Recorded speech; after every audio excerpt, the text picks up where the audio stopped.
Hey you, and welcome. My name is Mike, and in this old video, what we're going to look at today is a story of, well, you know, greedy Gus's, as usual, nervous Nellies, and poor Peggy's.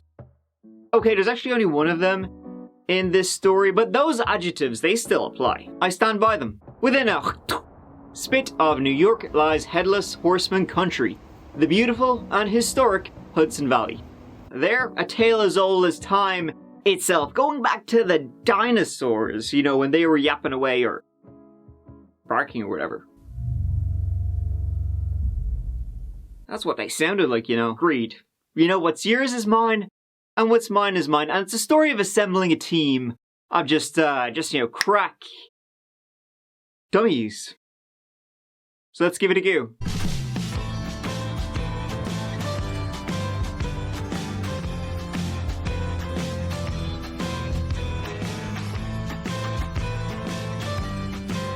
From New York City, if you were to follow the Hudson north, you'd be entering sleepier and sleepier suburbs, where commuters every day drive and rail into the metropolis.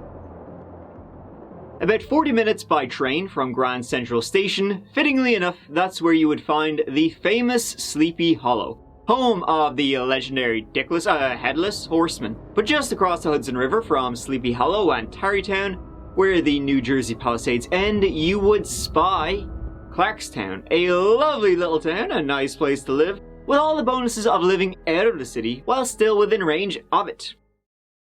The Goldilocks zone, you know. It's not like so far you're in the sticks, but you can see them from here, where, you know, you got the forest and the urban jungle within driving range. It's home to roughly 85,000 people, and one of those 85,000 people was Peggy Nadell. In 2014, Peggy had reached the mighty age of 80. She had been married to Rob Nadell, who had passed over a decade before, and had 2 children, James and Suzanne.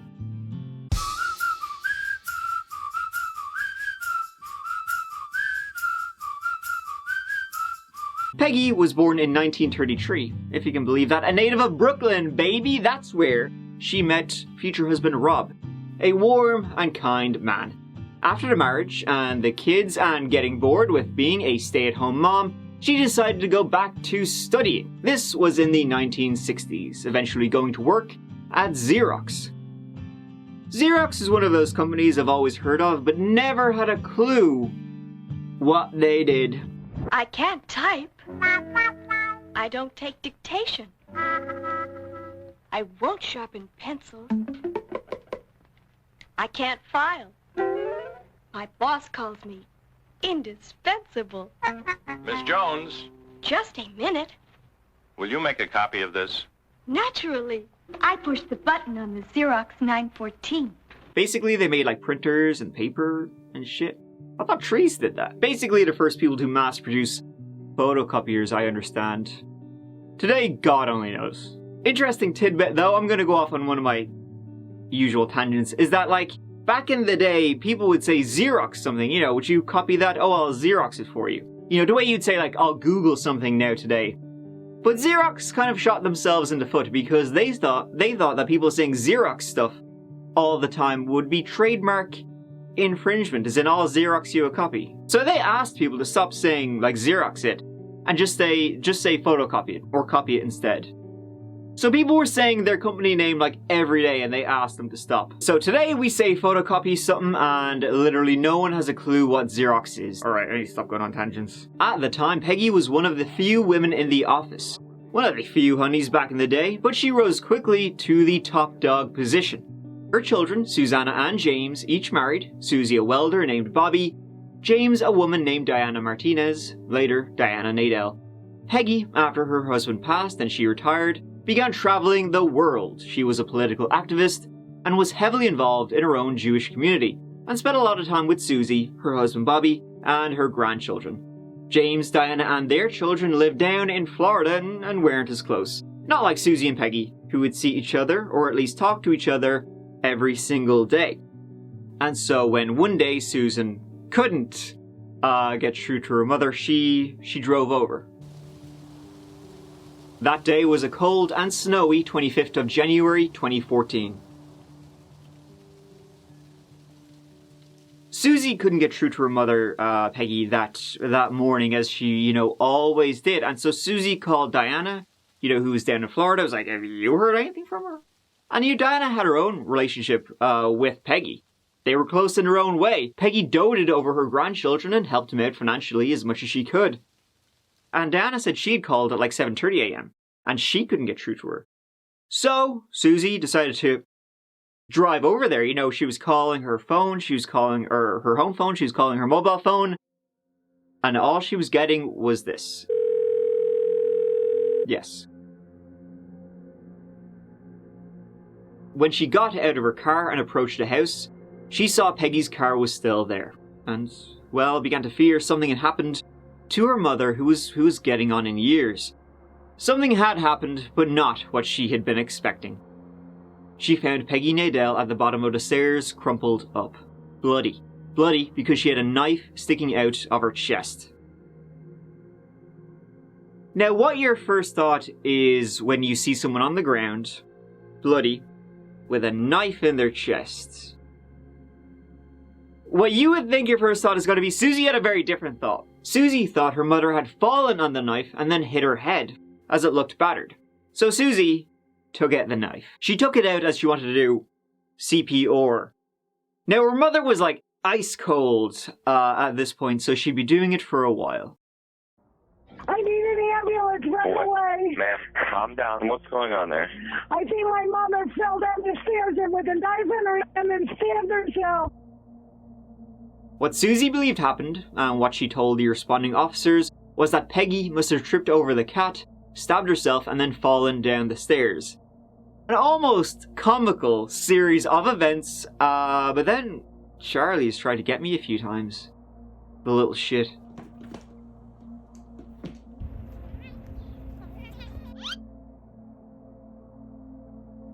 But detectives, having seen stuff like this before, could tell she hadn't fallen. She'd been beaten, strangled, and stabbed to death.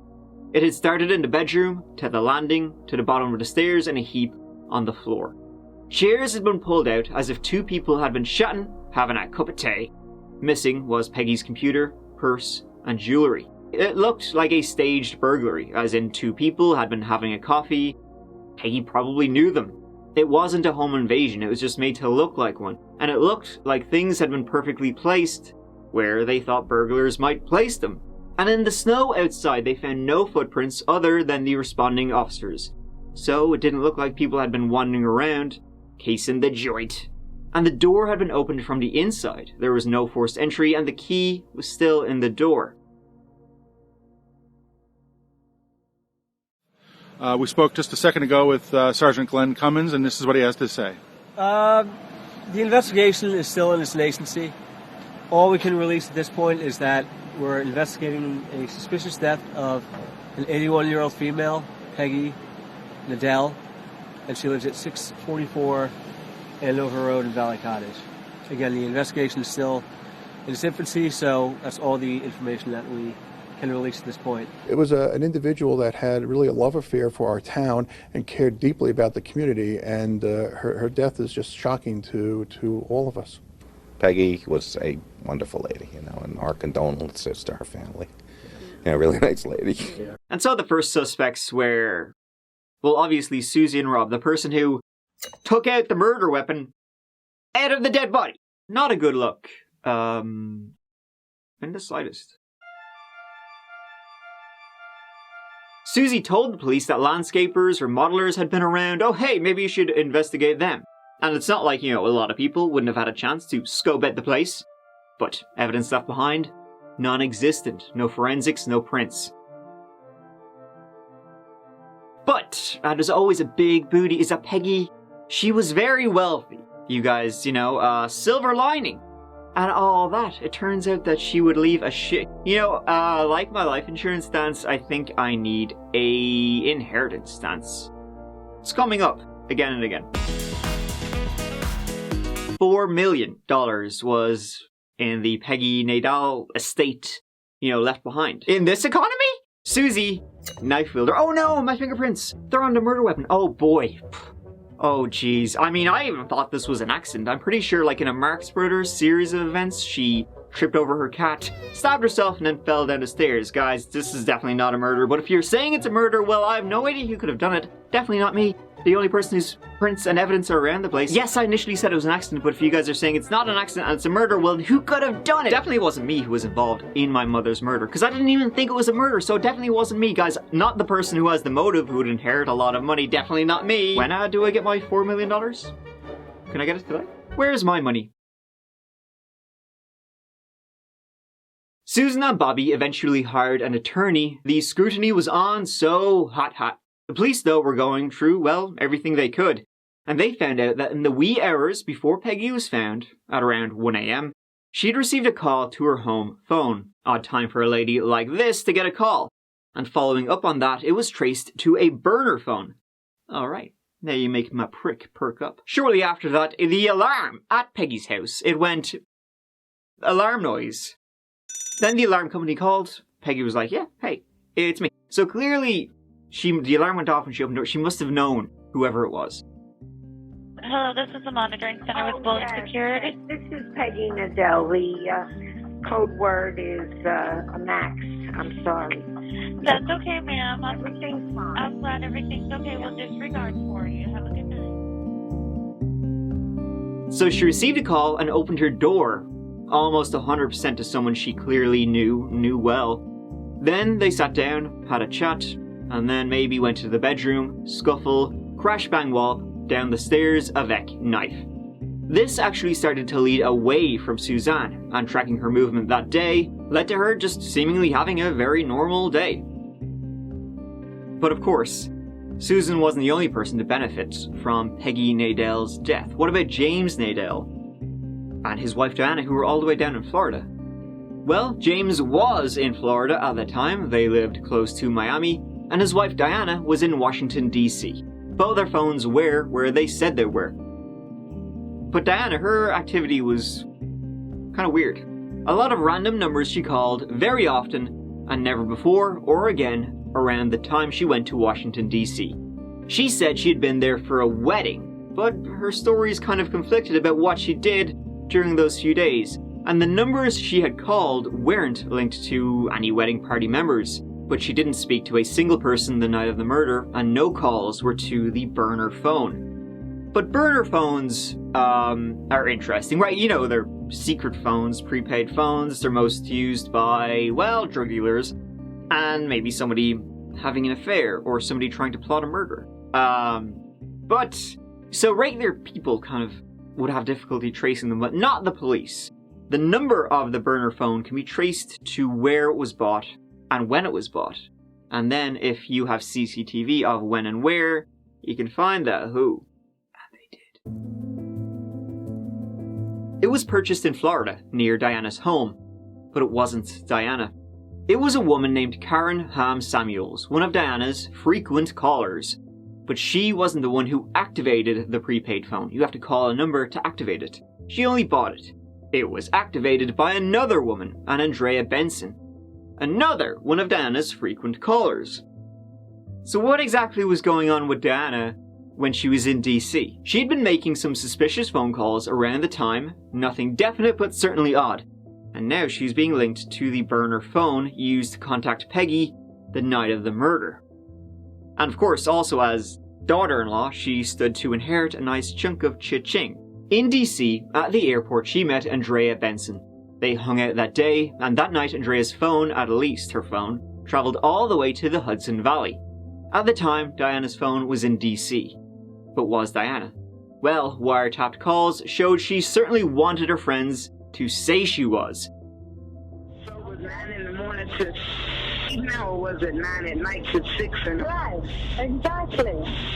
Which one? 9 at morning? In the morning. Diana stay overnight with you? Yeah, she was with me 9 o'clock and she then leaves me until 6. Mm-hmm. She had also spoken to Karen Ham Samuels, who said Diana told her she was there. There being Peggy's house. She did say that she was there at the mother house. Did she tell you who stabbed her? No. Soon the police felt they had all their ducks in a row. and clapped the cuffs on old Diana. They think I killed my mother-in-law? Is that what you're telling me? I did not murder my mother-in-law. In May 2014, her and Andrea were both arrested and both charged with first and second degree murder.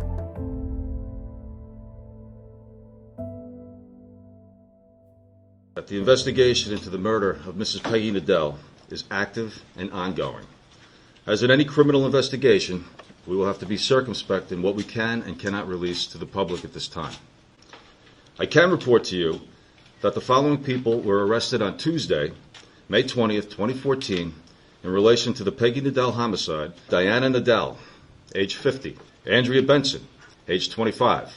It appears that Diana paid Andrea Benson 10 big ones to be her travel buddy / kill buddy. She'd help me off an L, and this footage, though, of, Andrea and Diana meeting, that was in fact the first time they had ever met. They had been introduced via a mutual friend. And as they were in the car just spinning along, Diana just kind of blurted it out. Looking to get about $2 million. Do you want to help me kill someone? I'll give you 10 grand. And Andrea was as shocked as that, and then was like, sure, fuck it, why not?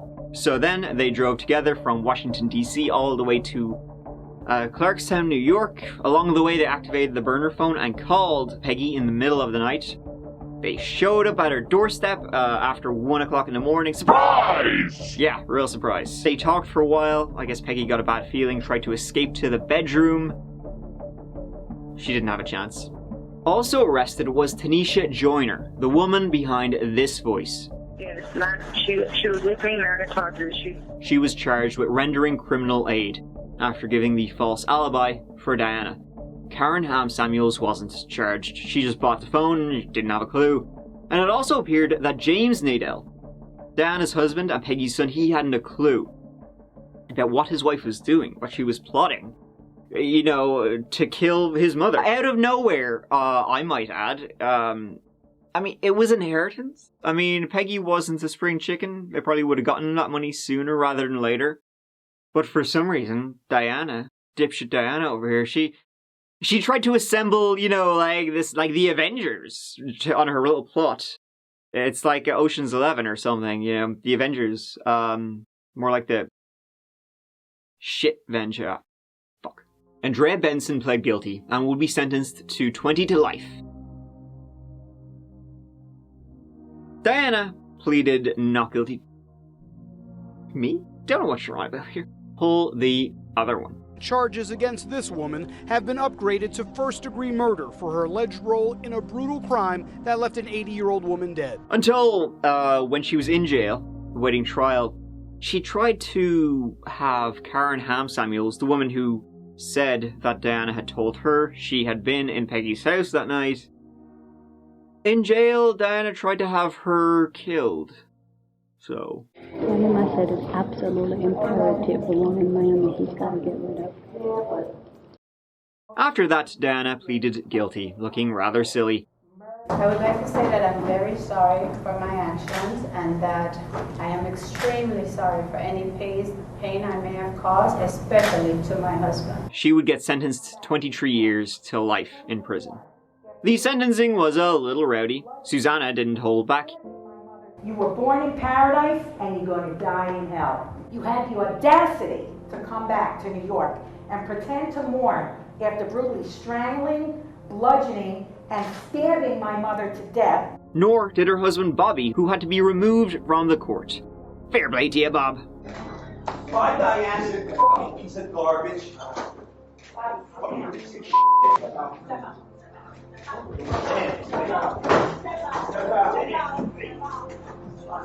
Have a seat. Ma'am, have a seat. Everybody remain seated. Don't worry about the glasses. Everybody stay seated.